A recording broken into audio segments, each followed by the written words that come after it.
Real estate has been declared an essential business by Governor DeSantis here in Florida. We are grateful for that. We're keeping the economy rolling. We're getting homes sold for those that need to move. We're getting homes purchased for those who are looking for the new one. And we're doing that with great thanks to the real estate professionals in our area who keep that business rolling. I've got Jamie Huggins, a buddy of mine from ERA Davis Linn, here with us to give us some insight on how they're keeping their agents on top of their game with training and other virtual tools. Jamie, welcome to the program. Hey, Wally. Glad to be here. Thanks for having me.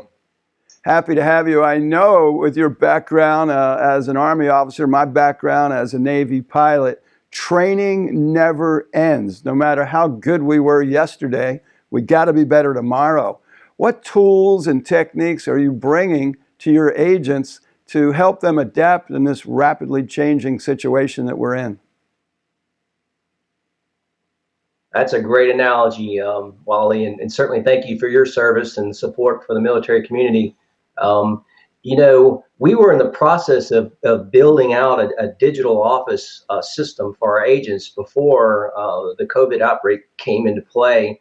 We certainly accelerated that, but it begins with our internet. We call it One Team. It's a place that our agents can get everything they need, all their access to all their tools, all their access to all their systems, and access to the training. So we're able to go in there and both schedule our training and using Zoom, go ahead and put links in there that the agents can sign up for and take all the same classes they could take in the office. They can take going through our One Team app and using the Zoom technology and share screens and things like that. So we know it's going to change real estate, but we're driving on just like it hasn't, and continue to do the same things that we would do, only now we're doing them virtually and from home. We've had exactly that same experience at HomePro, Jamie.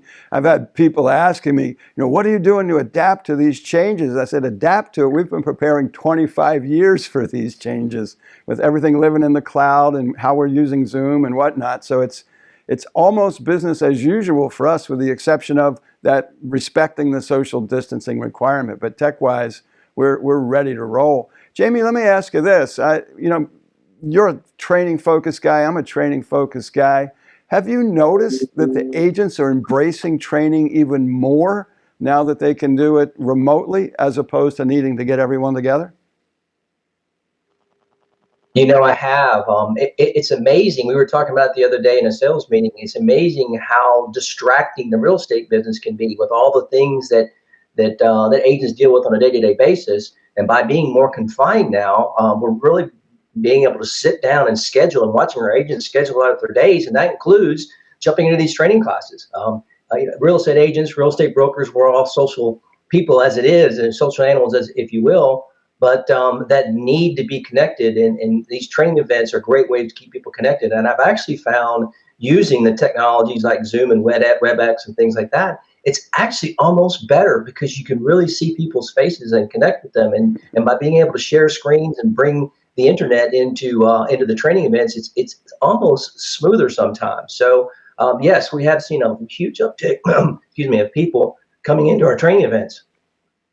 And one of the things I've seen as a trainer, Jamie, it's kind of interesting, and I know you do lots of teaching and training. When you're the trainer in the front of the room, you see the faces of everyone. Now with the virtual training, they see the faces of each other. And I believe that drives engagement. People are paying attention because they're essentially on display while they're learning to their peers. I agree 100%. It's a fascinating dichotomy and how we train and how we provide information to folks and how we interact. So we're embracing it. We're trying to find new ways to bring more information, trainers, other trainers, outside trainers into it, and we can literally bring it right into people's offices. Yeah. Jamie, before I let you go and get back to training your staff and your team, the instant buyers, the iBuyers, tell me about how you see that playing out specifically for ERA Davis Linn as we move forward in that world.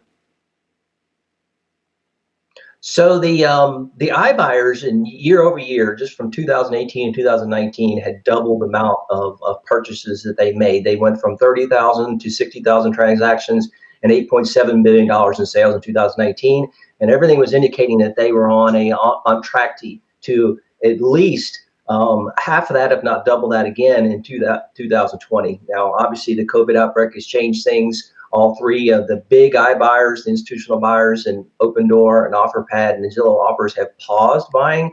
I think that's probably a smart business decision to watch how the market changes. But everything we're hearing is they're going to get back into purchasing again. And it's interesting because they are filling, I guess, a need to but also creating a downturn of the amount of inventory. They're contributing to the inventory squeeze, but they're buying now within 1.7%, median 1.7% of the AVM, the automated evaluation model. So it's not like the old iBuyers that we knew where they come in and buy less than market value. They're buying close to market value and making their money on volume and fees. We're curious to see what happens. We designed the Option Move program, and the Option Move is designed to help the consumer have options to explore the normal market sale along with the iBuyer sale and collect multiple offers at the same time.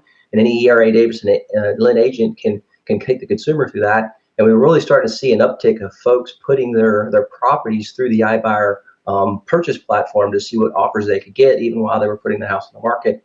That's on pause now, but we're going to gear up for that, hopefully to start in the next number of months. Right.